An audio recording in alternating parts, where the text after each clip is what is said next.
আসসালামু আলাইকুম রহমতুল্লাহি ওয়া বারাকাতুহু। প্রিয় সম্মানিত ভিউয়ার্স, আগের ভিডিওতে বলছিলাম যে আমার ঘাস গাড়ার নতুন প্রস্তুতি চলছে, তো তারই ধারাবাহিকতায় এই যে কী ঘাস লাগাইতেছি সেটা ওই ভিডিওতে বলছিলাম, আবারও বলতেছি। এটা হচ্ছে জারা ওয়ান হাইব্রিড ঘাস।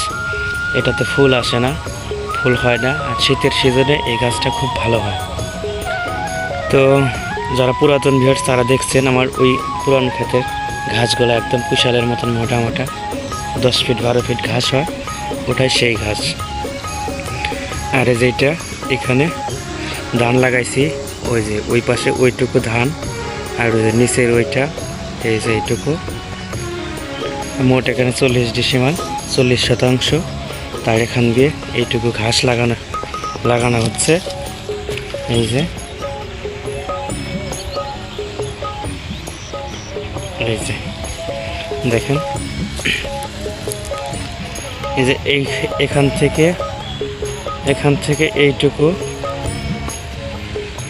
এই যে এই পর্যন্ত গতকালকে লাগাইছিলাম, আর শর্ট হয়ে গেছিলো কাঠিনগুলা। আর আজকে সকালে একটু ধানের চারা উঠাইলাম, সেই জন্য আসতে পারি নাই। তো আর এই এক লাইনই হবে, শেষ হয়ে যাবে কালকে সকালে। আবার ওই যে ওই পাশে কত দূর দেখা যাচ্ছে কিনা, ওই যে দেখেন জুম করে কাছে আনলাম, ওই যে ওই যে একটা গাছ দেখা যাচ্ছে, ওটাই আমার ঘাস খেত। ওই যে ওখান থেকে সংগ্রহ করতে হবে। আর এই যে এখানে 1 ফিট মাঝখানে দূরত্ব রাখলাম, গ্যাপ রাখলাম। এই যে গ্যাপ রাখলাম এখানে 1 ফিট, মাঝখান দিয়ে 1 ফিট গ্যাপ রাখলাম। আর এই বিলটে পাতলা, এই বিলটে 1 ফিটের একটু কম আছে, কারণ এই ঘাসগুলো একটু পচনশীল, বৃষ্টির মধ্যে কাটলে দেখা যায় পচে যায়। আর সেই জন্য একটু আমি ঘনই দিলাম। আর একটু ঘন হইলে নিচে আগাছা কম হয়। আমি প্রথমবার ওই খাতে যখন ঘাটছিলাম তখন একটু ফাঁক দিয়েছিলাম, বেশি আগাছা হয় বেশি, সেই কারণে একটু ঘন দিলাম। তো 7 দিন 10 দিন 15 দিন পরে ঘাস লাগার পরে আবার দেখাবো কেমন হচ্ছে বা কেমন হলো। আর এটা আমি ধান, ওই যে ওইটুকু ধান লাগাইছি সম্পূর্ণই প্যাক দেওয়া হয়েছিল, প্যাক দেওয়ার ভিতরে লাগাইতেছি। এই যে মোটর চলছে, এটাই হচ্ছে আমাদের চড়া। তো ভালো থাকবেন সবাই, সুস্থ থাকবেন, দেখা হচ্ছে আবারও নতুন কোনো ভিডিওতে। সূর্য অস্ত যাচ্ছে, এখন সন্ধ্যা হয়ে যাবে একটু পরেই। তো সাথেই থাকুন। আর আমার গরু এখন বর্তমান মাত্র 3টা গরু আছে, গরু দেখাবো এই ভিডিওর মাঝে। আসসালামু আলাইকুম রহমতুল্লাহি ওয়া বারাকাতুহু। যে আমার সুন্দরী দুধ খেতেছে। বর্তমান আমার গরুগুলো অনেক শুকিয়ে গেছে। শুকিয়ে যাওয়ার কারণ হচ্ছে ঘাস একদমই দিতে পারতেছে না, তাই সেই জন্য ধান খেতে প্যাক দেওয়ার জমিতে ধান না লাগিয়ে ঘাস লাগাইলাম। ঘাস অবশ্য লাগানো আছে, একটা 10 ডিসিমাল, একটা 12 ডিসিমাল, আরও 5 শতাংশ লাগাইলাম।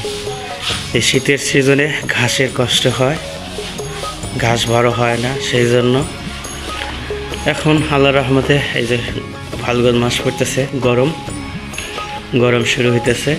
এখন ঘাসের অভাব হবে না, পর্যাপ্ত পরিমাণ ঘাস হবে, ঘাসের কোনো প্রকার সংকট হবে না।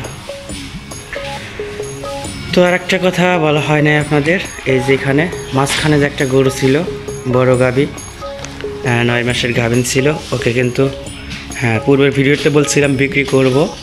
তো ওকে বিক্রি করা হয়েছে, প্রায় 1 মাসই হয়ে গেল বিক্রি করছি।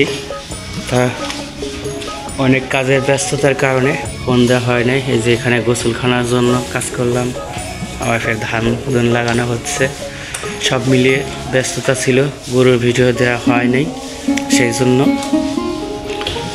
আজকের ভিডিওতে আপনাদের ওটা ক্লিয়ার করি।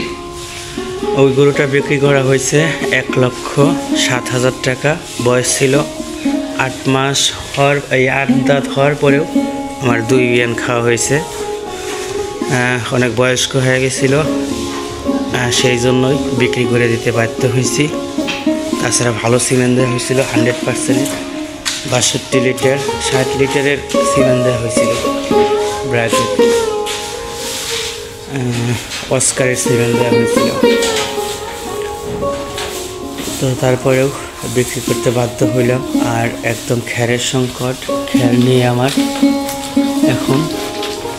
এখন মনে হয় 5 থেকে 6 দিন খিলাম যে বই খ্যার হাতে আছে। তো এই ছিল ভিডিও। এতক্ষণ যারা কষ্ট করে ধৈর্য ধরে ভিডিওটা দেখেছেন তাদেরকে অসংখ্য ধন্যবাদ। ভালো থাকবেন সবাই, সুস্থ থাকবেন, নিরাপদে থাকবেন। আসসালামু আলাইকুম রহমতুল্লাহি ওয়া বারাকাতুহু।